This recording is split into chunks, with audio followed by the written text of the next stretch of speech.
Hello guys, இந்த tutorial நம்ம pointers பற்றி பார்க்க போகிறோம். அருமையான நண்பர் ஒருத்தர் கேட்டிருந்தார், எல்லாத்தை பற்றி சொல்கிறீங்க, இப்படி பாயிண்டர்ஸ் பற்றி சொல்லவே இல்லை, எங்கே இன்டர்வியூ போனாலும் இதுதான் முதல் கேள்வியை வைக்கப்படுது அப்படின்னு சொல்லியிருந்தார். ஸோ அதனால் கண்டிப்பாக பிரதர் உங்களோட கோரிக்கைக்கு ரொம்ப நன்றி. ஸோ அதுக்காக அந்த வீடியோ போடுறதுக்கு ரொம்ப சந்தோஷமாக போடுறோம். ஸோ இது பாயிண்டர் அப்படி பற்றி நம்ம சின்ன கேள்விப்படுறோம். பாயிண்டர் அப்படின்னா என்னென்னா ரொம்ப கஷ்டமானது, இந்த ரொம்ப குழப்பம் அப்படின்னு சொல்லி தான் நடத்தவே ஆரம்பிப்பாங்க எந்த ஒரு ஸ்டாஃபும். ஸோ என்ன கேட்டிங்கன்னா, பாயிண்டர்ஸ் வித்து ரொம்ப புரிஞ்சிட்டிங்க அப்படின்னா, பேஸை கரெக்டாக புரிஞ்சிட்டிங்க அப்படின்னா ரொம்ப ஈஸிங்க. இந்த வீடியோவை கரெக்டாக கவனிச்சு நீங்கள் ஒழுங்காக கவனிச்சிங்க அப்படின்னா கண்டிப்பாக இந்த வீடியோட முடிவில் பாயிண்டர்ஸ்னால் இவ்வளோ தாண்டா அப்படின்னு எங்கே கேட்டாலும் யார் கேட்டாலும் சொல்கிற அளவுக்கு உங்களுக்கு ஒரு ஐடியா வந்துடுங்க. ஸோ நிதானமாக கவனிங்க. ஸோ பாயிண்டர்ஸ் போகிறதுக்கு முன்னாடி நம்ம சில வேலை இதெல்லாம் நம்ம கற்றுக்கணும். ஸோ என்னதெல்லாம் அப்படின்னு பார்த்தீங்கன்னா, இப்போ int a is equal to 10 சொல்கிறோம். இதுக்கு பேர் இனிஷியலைசேஷன். ஓகே, ஸோ இனிஷியலைசேஷனாக இனிஷியலாக ஒரு வேல்யூ கொடுக்குறதுக்கு பேர் தாங்க இனிஷியலைசேஷன். ஸோ இதுக்கு பேர் டிக்ளேர். இது பேர் டிக்ளேர். ஏ இன்டீஜர் அப்படின்ற ஒரு டேட்டா டைப்பாக டிக்ளேர் பண்ணுறதுங்க. ஸோ அதை விடுங்க. இப்போ உதாரணத்துக்கு இங்கே ஏ இஸ் ஈக்குவல் டு 10 சொல்லி நான் போடுறேங்க. இதுக்கு என்ன அர்த்தம் அப்படின்னா, ஏயோட வேல்யூ 10. இவ்வளோ தான் நம்மளுக்கு தெரிஞ்சது. இவ்வளோ நாள் வரைக்கும் என்னென்னா இந்த 10. ஸோ இதை பிரிண்ட் பண்ணணும், இந்த 10 பிரிண்ட் பண்ணணும் அப்படின்னா நம்ம என்ன பண்ணுவோம், சி அவுட்டில் ஏன் சொல்லி போடுவோம். ஸோ இவ்வளோ தாங்க நம்ம தெரிஞ்சது. ஆனால் இதுக்கு பின்னாடி என்ன நடக்குது அப்படின்னு நம்ம என்றைக்குமே யோசித்தது இல்லை. ஸோ அந்த மாதிரி விஷயங்களை நம்ம இப்போ தெரிஞ்சால் தான் நம்ம பாயிண்டர்ஸ்குள்ளே போக முடியும். ஸோ இது என்ன நடக்குது அப்படின்னா, ஏ இஸ் ஈக்குவல் டு 10 அப்படிங்கிறத டேரெக்டாக இந்த ஏ இஸ் ஈக்குவல் டு 10 சொல்லி எங்கேயோ போய் ஸ்டோர் ஆகாதுங்க. ஏ இஸ் ஈக்குவல் டு 10னா இந்த ஏக்கு ஒரு வேல்யூ இருக்குங்க, அதாவது ஒரு அட்ரஸ். அதுக்கு பேர் அட்ரஸ்ங்க. இந்த இருக்குது. ஸோ இதுதான் பேக் அண்ட் ப்ராசஸ். ஸோ அந்த அட்ரஸ் ஏக்கு ஒரு அட்ரஸ் கொடுத்துருவாங்க. அந்த அட்ரஸில் தான் ஏக்கு என்ன வேல்யூ நம்ம கொடுக்குமோ அது ஸ்டோர் ஆகும். இன்கேஸ் ஏயோட வேல்யூ நம்ம ஃபியூச்சரில் மாறினாலும், அதாவது ப்ரோக்ராமில் இப்போ இதுக்கப்புறம் நம்ம ஏ இஸ் ஈக்குவல் டு 1 சொல்லி மாத்திரம்னு வைங்களேன், அது எல்லாமே இந்த அட்ரஸை குறி வச்சு தான் மாறுங்க. ஸோ இந்த ப்ரோக்ராம் பொறுத்த வரைக்கும் அதுவும் இல்லாமல் நீங்கள் முக்கியமாக தெரிஞ்சிக்கக்கூடிய ஒன்று என்ன அப்படின்னு பார்த்தீங்கன்னா, இந்த இன்ட் ஏ அப்படின்னு சொல்லி கொடுக்குறோன்னு வைங்களேன், அந்த ஏங்கிறதோட அட்ரஸ் ஃபிக்ஸ்டாக இந்த இடம் தான் இல்லை இந்த அட்ரஸான்னு சொல்லவே முடியாதுங்க. இது ஒரு சாம்பிளுக்காக இவ்வளோ எழுதியிருக்கேன். இந்த அட்ரஸ் எப்போ நம்மளுக்கு நியமிக்கும், அதாவது ஏக்கு அட்ரஸ் எப்போ நியமிக்கும்னு பார்த்தீங்கன்னா, நீங்கள் ரன் பண்ணும்போது, கம்பைல் பண்ணும்போது கூட இல்லைங்க, ரன் பண்ணும்போது மட்டும்தான், ப்ரோக்ராம் ரன் ஆகும்போது மட்டும்தான் ஏயோட வேல்யூவோ இல்லை எந்த ஒரு வேரியபிளோட வேல்யூவோ அது அசைன் ஆகும். ஓ இதுதான் இதோட அட்ரஸ் அப்படின்னு சொல்லி அந்த அட்ரஸ் அப்போ தான் அசைன் ஆகும். ஓகேவா? ஸோ இப்போ இதில் நம்ம என்னென்னு பார்க்கலாம்னா, ஏ இஸ் ஈக்குவல் டு 10. ஸோ என்ன ஆகுதுன்னு பார்த்தீங்கன்னா, ஏக்கு ஒரு அட்ரஸ் அசைன் ஆகும். ஸோ உதாரணத்துக்கு ஒரு அசம்ஷன் தாங்க இதுதான் அட்ரஸ்ன்னு சொல்லலை, ஒரு அசம்ஷன். சப்போஸ் 1102 இந்த அட்ரஸில் ஏக்கு அட்ரஸ் அலோகேட் ஆயிருக்கு. ஸோ என்ன ஆகும் அப்படின்னு பார்த்தீங்கன்னா, ஏவோட வேல்யூ நான் எங்கெல்லாம் போடுறேன், முதல்ல ஏவோட வேல்யூ 10ன்னு போடுறேன். அப்போ என்ன ஆகும்னா, இந்த அட்ரஸில் போய் 10ன்னு ஸ்டோர் ஆகும். ஸோ கரெக்டாக ஸ்டோர் ஆயிருக்கு. Okay fine. திரும்ப நம்ம சி அவுட்டில் ஏ போடும்போது என்ன ஆகும்னா, அந்த ஏவோட அட்ரஸ் என்னது 1102வா. ஸோ அந்த அட்ரஸ் உள்ள வேல்யூவை பிரிண்ட் பண்ணுது. அதுக்கப்புறம் ஏ சிகிள் 1ன்னு கொடுத்தோம்னா, ஓகே ஏயோட அட்ரஸ் என்னது 1102. ஸோ நேராக 1102 போய் அதுக்குள்ள வேல்யூவை 10லேருந்து 1 மாற்றிடுது. ஸோ இப்படி தாங்க பேக் அண்ட் ப்ராசஸ் நடக்குது. இப்போ ஏ சிகிள் 1 அப்படியே ஏ சிகிள் 1 எங்கேயோ போய் ஸ்டோர் ஆகாதுங்க, நம்ம இந்த அட்ரஸில் தான் ஸ்டோர் ஆகும். ஸோ ஒவ்வொரு அட்ரஸுமே ஒவ்வொரு மெமரி செல் அப்படின்னு சொல்லுவாங்க. ஒவ்வொரு அட்ரஸ்க்கும் ஒவ்வொரு மெமரி செல். ஓகேவா? ஸோ ஒரு அட்ரஸில் எவ்வளோ ஸ்டோர் பண்ணலாம், அதாவது ஒரு மெமரி செல்லில் எவ்வளோ ஸ்டோர் பண்ணலாம் அப்படின்னு பார்த்தீங்கன்னா, 8 பிட் ஸ்டோர் பண்ணலாம். அதாவது 1 பைட் அவ்வளோ தான் மெமரி இருக்கும், அவ்வளோ ஸ்டோர் பண்ணிக்கலாங்க. அதாவது 1 பைட்னா 8 பிட் அவ்வளோ ஸ்டோர் பண்ணிக்கலாம். ஸோ அதுக்கு மேற்பட்டது ஸ்டோர் பண்ணோம் அப்படின்னா, இப்போ உதாரணத்துக்கு நீங்கள் ஒரு வேல்யூ நீங்கள் ஸ்டோர் பண்ணுறீங்க, அது 16 பிட் அப்படி வருதுன்னு வைங்களேன். அது என்ன பண்ணுன்னா, இது 2 அட்ரஸையும் சேர்த்துக்கும். ஸோ 2 அட்ரஸோட மெமரி என்ன, 2 அட்ரஸோட மெமரி சொல்லோட அட்ரஸோட கெப்பாசிட்டி எவ்வளோ அப்படின்னு பார்த்தீங்கன்னா 8 பிட், இது ஒரு 8 பிட். ஸோ ஆக மொத்தம் 16 பிட். ஸோ 16 பிட் மெமரி இதுக்கு அலோகேட் வரும். ஸோ எவ்வளோ மெமரி அலோகேட் பண்ணுறோமோ அவ்வளோ மெமரி இது செல் மூலியமாக நம்மளுக்கு அலோகேட் பண்ணிக்கலாம். பட் ஒரு மெமரி செல் அப்படின்னு சொல்லி பார்த்தீங்கன்னா 8 பிட் தான், அதாவது ஒரே பைட்டு தாங்க. ஓகேவா? ஸோ இந்த கான்செப்ட் புரிஞ்சாதான் நம்ம பாயிண்டர் பற்றி பேசவே முடியும். ஏன்னா பாயிண்டர் பொறுத்த வரைக்கும் நம்ம இந்த வேரியபிளை பற்றி இல்லை, இந்த அட்ரஸை பற்றி தான் நோண்ட போகிறோம். இந்த அட்ரஸ் வச்சு விளையாடுறது பேர் தாங்க பாயிண்டர், வேறு ஒன்றுமே இல்லைங்க. ஓகே, ஸோ இப்போ ஒரு பாயிண்டை எப்படி டிக்ளேர் பண்ணணும் அப்படின்னு சொல்லி பார்க்கலாம். ஸோ நம்ம ஃபர்ஸ்ட் ஒரு இன்டீஜர் பாயிண்டர் கிரியேட் பண்ணலாம். ஓகே, இது பாயிண்டர் வேரியபிள் பிடிஆர்னு சொல்லி போட்டுக்கிறேங்க. ஓகே, பாயிண்டர் டிக்ளேர் பண்ணியாச்சு. இதுக்கப்புறம் என்ன பண்ணணும்னு பார்த்தீங்கன்னா, பாயிண்டருக்கு பாயிண்டரோட யூஸ் என்னன்னா, பாயிண்டரில் அட்ரஸ் நம்ம ஸ்டோர் பண்ணிக்கலாம். இங்கே பாருங்க, PTR is equal to, pointer பொறுத்த வரைக்கும் 2 ஆப்ரேட்டர் ரொம்ப முக்கியங்க. முதல் இது என்னன்னு பார்த்தீங்கன்னா, அட்ரஸ் ஆஃப் அப்படிங்கிற ஆப்ரேட்டர், அதாவது இந்த ஆண்டை தான் அட்ரஸ் ஆஃப் அப்படின்னு சொல்லி சொல்லுவாங்க. அது எதுக்குன்னு சொல்லி நான் இப்போ சொல்கிறேனே. இப்போ அப்படியே ரீட் பண்ணுங்க, என்ன இருக்கு, pointer is equal to address of a, அதாவது ஏ அப்படிங்கிற வேரியபிளோட அட்ரஸ் அதை நம்ம பாயிண்டர் அப்படிங்கிற வேரியபிளை ஸ்டோர் பண்ணுறோம், பாயிண்டர் வேரியபிளை ஸ்டோர் பண்ணுறோம். அதுதான் இதோட அர்த்தம். இப்போ ஏ இஸ் ஈக்குவல் 10 நான் என்ன சொல்லியிருக்கேன், ஏ வந்து ஏதோ ஒரு அட்ரஸில் போய் மார்க் பண்ணதுக்கப்புறம் அந்த அட்ரஸில் உள்ள வேல்யூவை 10ன்னு மாற்றும் அப்படின்னு சொல்லியிருக்கேன்னா, ஸோ அந்த ஏக்கு ஒரு அட்ரஸ் கொடுப்பாங்களா, அந்த அட்ரஸை தூக்கி தான் நம்ம இதில் ஸ்டோர் பண்ணுறோம். அதுக்கு தான் இந்த ஆம்பர்சன்ட் பேர் வந்து நம்ம அட்ரஸ் ஆஃப் அப்படின்னு சொல்லி சொல்கிறோம். ஸோ இதை சேர்த்து வசிக்கும் போது அட்ரஸ் ஆஃப் ஏன்னு சொல்லி வரும். புரியுதாங்க? ஸோ பாயிண்டரில் அட்ரஸ் ஸ்டோர் பண்ணியாச்சு. இப்போ இன்னொன்று என்ன பண்ணலாம் அப்படின்னு சொன்னால், இன்னொரு ஆப்ரேட்டர் என்னன்னா இந்த ஆஸ்ட்ரிஷ். இந்த ஆஸ்ட்ரிஷ் வந்து என்ன அப்படின்னு பார்த்தீங்கன்னா வேல்யூவை குறிக்குங்க. வேல்யூ இப்போ பிடிஆர் அப்படின்னு வைங்களேன் இஸ் ஈக்குவல் டு 10. ஸோ இது எதை மாற்றுது அப்படின்னு சொல்லி பார்த்தீங்கன்னா, ஒரு நிமிஷம். ஓகே ஓகே பிடிஆரோட வேல்யூ வந்து 1. இது வந்து எதை மாற்றும் அப்படின்னு சொல்லி பார்த்தீங்கன்னா, உங்களுக்கு நான் பிரிண்ட் பண்ணி காட்டுறேன், அதுக்கப்புறம் எக்ஸ்பிளைன் பண்ணுறேன். இப்போ ஏல என்ன வேல்யூ இருக்குன்னு நீங்கள் நினைக்கிங்க? நம்ம ஏ வந்து இஸ் ஈக்குவல் டு 10 கொடுக்குறோம். இதில் ஒரு இடத்துல ஏ பிரிண்ட் பண்ணுறோம். இதுக்கப்புறம் ஒரு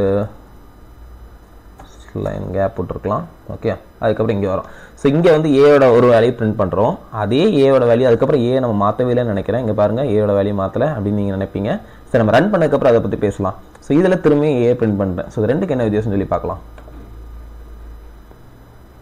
பார்த்தீங்களா, நான் ரெண்டுலேயுமே ஏ தான் பிரிண்ட் பண்ணுறாங்க. இங்கேயே ஏ தான், அங்கேயே ஏ தான். பட் இங்கே 10 வருது, இங்கே 1 வருது. பட் நடுவில் பாருங்கள், ஏயோட வேல்யூ முதல்ல 10 கொடுத்துருக்கேன். நடுவில் எங்கேயுமே நான் ஏயோட வேல்யூ மாற்றலை. ஆனாலும் இந்த 1ங்கிறது ஏக்கு எப்படி போணுச்சு அப்படிங்கிறத நம்ம எக்ஸ்பிளைன் பண்ணுவோம். இதில் தான் பாயிண்டர் இருக்குது. என்னன்னு பார்த்தீங்கன்னா, இதுக்கு என்ன அர்த்தம், இந்த லைனுக்கு என்ன அர்த்தம், ஏற்கனவே இந்த லைனுக்கு அர்த்தம் சொல்லியிருக்காங்க உங்களுக்கு. என்னன்னா, இந்த pointer is equal to address of a. So ஏயோட அட்ரஸ், ஏ தங்கி இருக்கிற அட்ரஸ், அதாவது இந்த 1102 தானே இந்த 10 இருக்குது. முதல்ல இனிஷியலாக 1102 ஏயோட அட்ரஸில் 10 இருக்குங்க. சரியா? ஸோ இதில் இந்த ஏயோட அட்ரஸை தூக்கி பாயிண்டருக்கு நான் கொடுக்கும். அப்படிதானா? ஸோ என்ன வேல்யூ இருக்கும், 1102 வந்து இந்த பிடிஆரில் இருக்கும். கரெக்டா? ஸோ இந்த ஆஸ்ட்ரிஷ்ங்கிறது என்ன அர்த்தம் அப்படின்னு சொன்னா, அதாவது the value pointed to by, அதாவது அதுதான் இந்த ஆஸ்ட்ரிஷோட பேர். இது இப்பதான் சொல்லுவாங்க. இது எப்படி அட்ரஸ் ஆஃப்னு சொல்றாங்களோ, இது வந்து the value pointed to by. அது எதனால அப்படி சொல்றாங்க அப்படின்னு பார்த்தா, இது சேர்த்து வாசிக்கும் போது நம்மளுக்கு அர்த்தம் புரியுங்க. இது வந்து என்ன அப்படின்னு பார்த்தீங்கன்னா, the value pointed to by PTR அப்படிங்கிறது தான். ஸோ அதாவது பிடிஆர் வந்து தமிழே சொல்கிறேன் பாருங்க, இந்த பிடிஆர் அப்படிங்கிறதோட அட்ரஸ் வந்து எங்கே இருக்கோ அந்த வேல்யூவை பாயிண்ட் பண்ணக்கூடியது தான் இந்த பர்டிகுலர் இது. புரியுதா? ஸோ பிடிஆர் அப்படிங்கிறதுல எந்த அட்ரஸ் இருக்கு, ஏயோட அட்ரஸ் இருக்கு. ஸோ அந்த அட்ரஸ்ல உள்ள வேல்யூவை பாயிண்ட் பண்ணக்கூடியது அதுதான் இது. ஸோ அந்த இதோட அந்த பாயிண்ட் பண்ணது தெரியுமா, அதாவது இந்த 10 பாயிண்ட் பண்ணதுல அந்த வேல்யூ தான் இது குறிக்குது. ஸோ அந்த வேல்யூவை நம்ம என்ன பண்றோம், ஈக்குவல் டு 1ன்னு சொல்லி கொடுக்குறோம். புரியுதா உங்களுக்கு? ஸோ அதாவது இந்த 10 அப்படிங்கிற ஸ்டோர் பண்ணிட்டு இருந்தது, அதாவது ஏயோட அட்ரஸ்ல முதல்ல என்ன ஆச்சு, 10 இருக்கு. இப்போ அந்த ஏயோட அட்ரஸை பாயிண்டர்ல போட்டனால அந்த அட்ரஸ்ல உள்ள வேல்யூவை நான் 1ன்னு சொல்லி மாத்துறேன். ஸோ இந்த இடத்துல 10 உள்ளது 1 ஆயிரும். ஓகே, 1 ஆயிரும். புரிஞ்சுதா? இதுக்கப்புறம் என்ன பண்றேன், சி அவுட் ஏன்னு போடுறேன். இந்த இடத்துல என்ன ஆகுதுன்னா, ஏ நான் ஏற்கனவே சொல்லியிருக்கேன், நம்ம எந்த ஒரு வேரியபிள் போடும்போது அந்த வேரியபிள் உள்ள அட்ரஸ்ல அந்த வேரியபிளுக்கு ஒரு அட்ரஸ் கொடுத்துருப்பாங்க, அந்த அட்ரஸ் உள்ள வேல்யூ தான் நமக்கு பிரிண்ட் பண்ணும். புரியுதா? ஸோ இந்த ஏ அப்படிங்கிறதுக்கு அட்ரஸ் என்ன கொடுத்துருந்தாங்க, 1102 கொடுத்துருந்தாங்க. ஸோ நம்ம ஏ ரைட் பண்ணும்போது என்ன ஆகுது, நேராக போய் 1102 பார்க்குது. ஓகே, 1102 அதில் உள்ள வேல்யூ 1 பிரிண்ட் பண்ணுது. இதனால தான் நம்மளுக்கு இந்த இடத்துல 10 ஆகும், இந்த இடத்துல 1 வருது. இப்போ புரிஞ்சுதாங்க பாயிண்டர்? ஸோ பாயிண்டர் பொறுத்த வரைக்கும் ரெண்டையும் நம்ம முக்கியமாக புரிஞ்சுக்கணும். ஒன்று வந்து அட்ரஸ் ஆஃப், ஒன்று வந்து the value to by இந்த பர்டிகுலர் வேரியபிள். புரியுதா? ஸோ இவ்வளோ தாங்க பாயிண்டர். ஸோ இதுக்கப்புறம் பாயிண்டர் ரொம்ப சிம்பிளாக இருக்குது. ஆனால் உங்களுக்கு வந்து இதை நம்ம கற்றுக்கும் போது கொஞ்சம் குழப்பம். ஸோ திரும்ப இந்த கொஞ்சம் வீடியோ பார்த்தீங்க அப்படின்னா தெளிவாக உங்களுக்கு புரிஞ்சிருங்க. ஸோ இதில் வந்து முக்கியமாக என்னென்னு பண்ணலாம் பார்த்தீங்கன்னா, அரே அப்படிங்கிறத நம்ம ஏற்கனவே பார்த்துருப்போம். ஸோ அரே வந்து இந்த பாயிண்டர் மூலிமா நம்ம இம்ப்ளிமெண்ட் பண்ணலாங்க. எப்படின்னு பார்த்தீங்கன்னா, ஒரு அரே எப்படி நீங்கள் பண்ணுவீங்க, இதானங்க அரே. ஓகே, ஸோ இது வந்து எப்படி, இந்த அரே வந்து ஏ அப்படிங்கிற ஒரு அரே, சைஸ் வந்து 3, அதாவது ஏ ஆஃப் 0 is equal to 1ன்னு வச்சுக்கோங்க. ஓகே, இது 2ன்னு வச்சுக்கலாம், இது 3ன்னு வச்சுக்கலாம். ஓகே, ஸோ இதில் என்ன பண்ணுறேன், அரே ஆஃப் 0ஓட வேல்யூ வந்து 1ன்னு போடுறேன், அரே ஆஃப் 1ஓட வேல்யூ வந்து 2 போடுறேன், அரே ஆஃப் 2ஓட வேல்யூ 3 போடுறேன். ஓகே, ஸோ இதுக்கப்புறம் என்ன பண்ணுறேன், ஒரு பாயிண்டர் அப்படிங்கிற ஒரு வேரியபிள் வந்து டிக்ளேர் பண்ணுறேன். இதுக்கப்புறம் பாயிண்டருக்கு அரேயோட அட்ரஸை கொடுக்குறேன். ஓகே, ஸோ ஏ அப்படின்னு என்ன அர்த்தம்னா, அரே ஸ்டோர் ஆகிருக்கிற மொதல் அட்ரஸ் வந்து பாயிண்டருக்கு வரும். ஃபர்ஸ்ட் அரேயோட அட்ரஸ். ஃபர்ஸ்ட் அட்ரஸ்னா என்னது, அரே முதல்ல எப்படி ஸ்டோர் ஆகுங்கிறத பார்த்தா தான் இது உங்களுக்கு புரியும். ஏ ஆஃப் 3 அப்படின்னு சொல்லும் போது இந்த இடத்துக்கு, இந்த அரேக்கு ஒரு இனிஷியல் அட்ரஸ் கொடுப்பாங்க. இனிஷியல்னா தொடக்கக்கூடிய ஒரு அட்ரஸ். இந்த அரே எங்க இருந்து துவங்குதோ அந்த துவங்கக்கூடிய ஒரு இடத்த தான் அட்ரஸ், இனிஷியல் அட்ரஸ்ன்னு சொல்லுவாங்க. ஸோ அரே 3னா மொத்தம் நம்மளுக்கு 3 வேணும். 3ல் தொடக்கமான அட்ரஸ் வந்து இப்போ உதாரணத்துக்கு 110 தொடக்கமான அட்ரஸ்னு வைங்க. அப்போ தொடக்கமான அரேயோட தொடக்கம் வந்து 0லேருந்து வரும். ஸோ AF0 தானே. ஸோ இது வந்து AF0ல இருக்கும். அதுதான் இனிஷியல் அட்ரஸ். இதோட 1 கூட்டினா அதோட செகண்ட் அட்ரஸ், அதாவது AF1ஓட அட்ரஸ். இதுலேருந்து 1 கூட்டினா AF2ஓட அட்ரஸ். புரிஞ்சுதா? ஸோ எப்பவுமே அரே டிக்ளேர் பண்ணும்போது மொதல் அட்ரஸ் மட்டும் தான் அது கொடுக்கும். முதல்லேருந்து ஒவ்வொன்றா கூட்டிக்கோங்க, அது அடுத்தடுத்த அட்ரஸ் நம்ம குறிக்கும். புரிஞ்சுதா? ஸோ இதுக்கு இப்போ நான் இங்கே பாயிண்டர் வாங்க நான் சொல்கிறேன். இதில் பாயிண்டர் ஈக்குவல் டு ஏன்னு கொடுத்தோம்னா ஏ அப்படிங்கிற அரேயோட தொடக்க அட்ரஸ் வந்து பாயிண்டரில் ஸ்டோர் ஆகுது. புரிஞ்சு? தொடக்க அட்ரஸ் என்ன சொல்லியிருக்கு? இந்த அரேயோட தொடக்க அட்ரஸ் 1102. ஓகே, அது வந்து பாயிண்டரில் ஸ்டோர் ஆகிட்டு. இப்போ பாருங்களேன், இப்போ பாயிண்டர் அந்த தொடக்க அட்ரஸ் உள்ள வேல்யூ வந்து நான் ஒரு 10 வச்சுக்கலாமா? ஓகே, இனிஷியல் அதோட வேல்யூ என்னது? AF0 இருக்கக்கூடிய அட்ரஸ் தான் நம்ம இங்கே போட்டிருக்கோம். ஏன்னா AF0 தான் அரேயோட இனிஷியல் ஸ்டோர் பண்ணியிருக்க அட்ரஸ் வந்து 1102. அதே அட்ரஸ் தான் தூக்கி நான் பாயிண்டரில் கொடுத்துருக்கேன். அந்த அட்ரஸ் உள்ள வேல்யூ நான் ஆஸ்டேஷன் என்ன சொல்லியிருக்கேன்? வேல்யூ டு பை இந்த பர்டிகுலர் வேரியபிள். ஸோ அதனால் இந்த PTR இருக்குல்ல, இந்த PTRல உள்ள அட்ரஸில் உள்ள வேல்யூவை நான் 10ன்னு மாற்றுறேன்.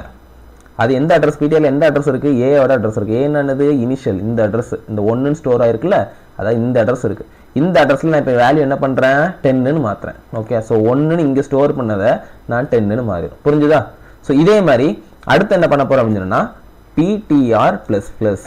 இது என்ன அர்த்தம்னு பார்த்தீங்கன்னா, இந்த PTR என்ன இருக்குது? வழக்கமாக A is equal to 1ன்னு சொல்லி போட்டதுக்கப்புறம் A++ன்னு என்ன அர்த்தம்? ஏயோட வேல்யூ 2 ஆயிரும், இருக்கிற வேல்யூ 1 ஆகும். பட் இதில் வந்து இந்த பாயிண்டரை பொறுத்த வரைக்கும் அட்ரஸ் தான் குறிக்குது. அப்படிதானே? அந்த PTRங்கிறது எதை குறிக்குது? ஏயோட அட்ரஸ், அதாவது 1102. ஸோ இந்த PTR++ன்னு போட்டால் இந்த ஏயோட அந்த வேல்யூ 1102ஓட வேல்யூ வந்து கூடாதுங்க, அந்த அட்ரஸே கூடும். புரிஞ்சுதா? ஸோ PTRோட அட்ரஸ் என்னது? 1102. அப்படிதானா? அதானே ஏயோட அட்ரஸ்.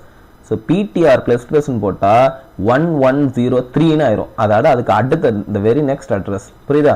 ஸோ இந்த அட்ரஸை குறிக்குது. ஸோ இப்போதைக்கு PTR வந்து அதுதான் அட்ரஸ். இப்போ போய் நான் இப்படி போட்டேன்னா அதுக்கு என்ன அர்த்தம்? இப்படி போட்டோம்னா என்ன அர்த்தம்? ஸோ நெக்ஸ்ட் அட்ரஸ் உள்ள வேல்யூ தான் குறிக்குது. அப்படிதான் நான் இதில் போய் அடுத்த அட்ரஸ்க்கு போயிட்டேன். அடுத்த அட்ரஸில் உள்ள வேல்யூவை நான் 20ன்னு மாற்றுறேன்.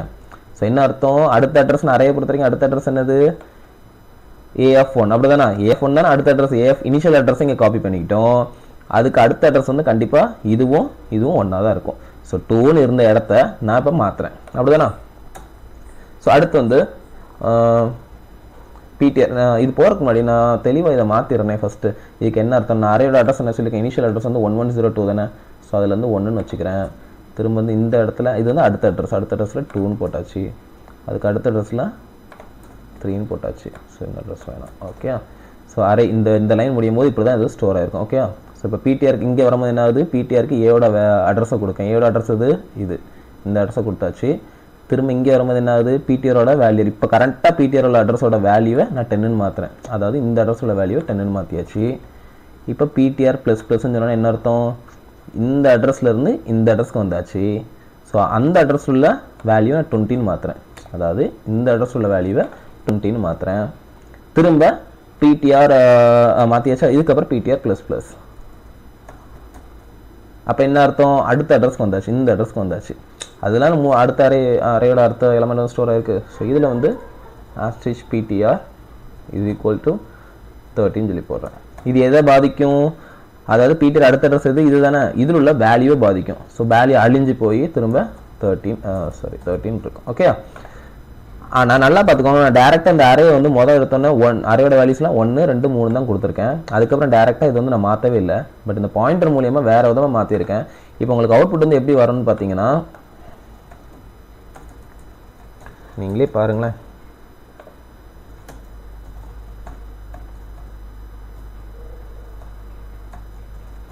ஓகே, இதில் வந்து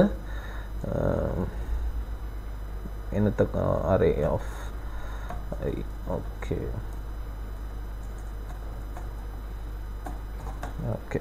ஸோ இதில் வந்து என்ன பிரிண்ட் ஆகும்னு நினச்சிங்க? இப்போ 1, 2, 3 அப்படிங்கிறது பிரிண்ட் ஆகும். ஏன்னா ஏயோட வேல்யூ என்னால் பிரிண்ட் பண்ண போகிறோம். AF0, AF2, AF1, AF2 மொத்தம் 3 பிரிண்ட் பண்ண போகிறோமா? ஸோ 3ல் வந்து இந்த 3 வேல்யூ வரும்னு நீங்கள் நினச்சிங்கன்னா கண்டிப்பாக தப்புங்க. நீங்கள் புரிஞ்சிக்கலான்னு அர்த்தம். தயவு செஞ்சு திரும்ப இந்த வீடியோ ரிவைட் பண்ணி பாருங்கள். ஓகே, ஸோ கண்டிப்பாக அதில் 10, 20, 30 அப்படிங்கிறதான் வரணும். ஸோ அது எப்படிங்கிறதையும் நான் எக்ஸ்பிளைன் பண்ணிட்டேன். ரன் பண்ணி பார்க்கலாம் அவுட்புட் கரெக்டாக வருதான்னு. 10 20 30. ஸோ இவ்வளோ தாங்க பாயிண்டர்ஸ். ஸோ பாயிண்டர்ஸ் அப்படிங்கிறது வந்து டேரெக்டாக இந்த வேரியபிளை நோட்டாமலே நம்ம அட்ரஸை வச்சு நம்ம எதுனாலும் பண்ணிக்கலாம். ஸோ இதுதான் இந்த பாயிண்டர்ஸை பொறுத்தவரைக்கும். ஸோ பாயிண்டர்ஸ் அப்படின்னாலே நேராக அந்த மெமரி அட்ரஸ்க்கு போயிருங்க. அதுதான் அந்த மெமரி அட்ரஸ் வச்சு கேன்சல் பண்ண இந்த ஹேண்டில் பண்ணுறது தான் இந்த பாயிண்டர்ஸ். பட் இதில் வந்து செக்யூரிட்டி வந்து ரொம்ப கம்மியாக இருக்குங்க. அதாவது மெமரி டேரெக்டாக நம்ம ஸ்டோர் பண்ண வேண்டிய மெமரியை போனோம்னா நம்ம ஆக்சஸ் கொடுக்காமலே அந்த மெமரி மூலியமாக நம்ம என்னனாலும் பண்ணிக்கலாம். அப்படிங்கிறதுனால தான் ஜாவா அப்படிங்கிற ஒரு ப்ரோக்ராமிங் லாங்குவேஜில், அதோட என்னோட ஃபேவரட் ப்ரோக்ராமிங் லாங்குவேஜில் அந்த பாயிண்டர்ஸ் வச்சு எடுத்துட்டாங்க. அந்த பாயிண்டர்ஸ் வந்து கண்டிப்பாக ஜாவாவில் கிடையவே கிடையாது. ஓகே, ஸோ இது வந்து C++. அதனால அந்த பாயிண்டர் அந்த நண்பர் வந்து பாயிண்டர் பற்றி கேட்டனால தான் நம்ம C++க்குள்ள அப்படிங்கிற ஒரு டுட்டோரியலை இதான் ஃபஸ்ட்டு வீடியோ C++ல. ஸோ நம்ம போட்டோம். ஸோ இதே மாதிரி உங்களுக்கு எந்தெந்த டவுட்னாலும் எந்த பர்டிகுலர் இதுலனாலும் என்ன டவுட்னாலும் கேளுங்க. முக்கியமாக பாயிண்டரில் ஒன்றே சொல்லணும்னு நினச்சேன். என்ன அப்படின்னு பார்த்துக்கிட்டிங்கன்னா, இப்போ பாயிண்டர் வந்து டிக்ளேர் பண்ணும்போது இப்போ 2 பாயிண்டர் பண்ணுறீங்க, நீங்கள் இது பாயிண்ட் வந்து 1ன்னு வச்சுக்கோங்க. ஸோ இதே மாதிரி PTR2 இன்னொரு பாயிண்டர் நான் போடுறேன்னு வைங்களேன். கண்டிப்பாக இப்படி போடக்கூடாது. இதுக்கு பேர் தப்புங்க. இது ஏன் தப்புன்னு சொல்கிறேன்னா,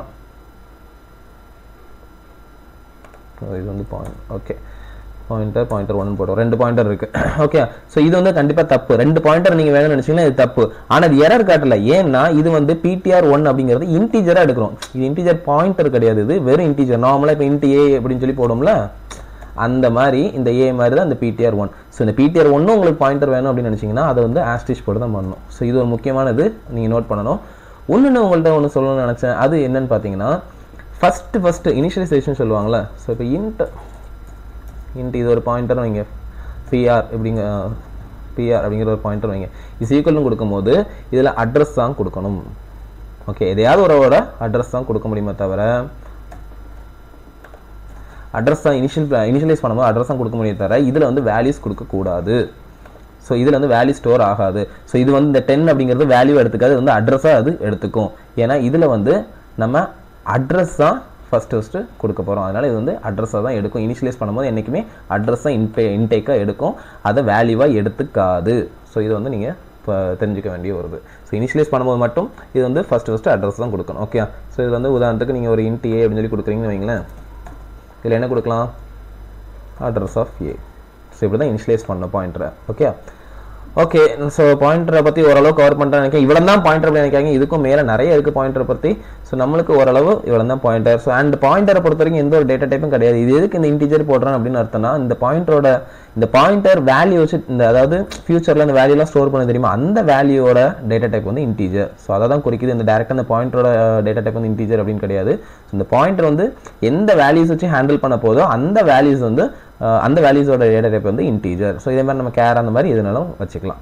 ஸோ அவ்வளோ தான் பாயிண்டர் பற்றி பேசிக்ஸ் எல்லாமே சொல்லிக்கலாம். ஸோ இனிமேல் நீங்கள் இன்டர்வியூ போகும்போது கண்டிப்பாக பாயிண்டர் என்னன்னு கேட்டால் கண்டிப்பாக பிளிங்க் பண்ண மாட்டீங்க. கண்டிப்பாக ஏதாவது ஒரு ஐடியா இருக்கும் அப்படிங்கிற நம்புறேன்.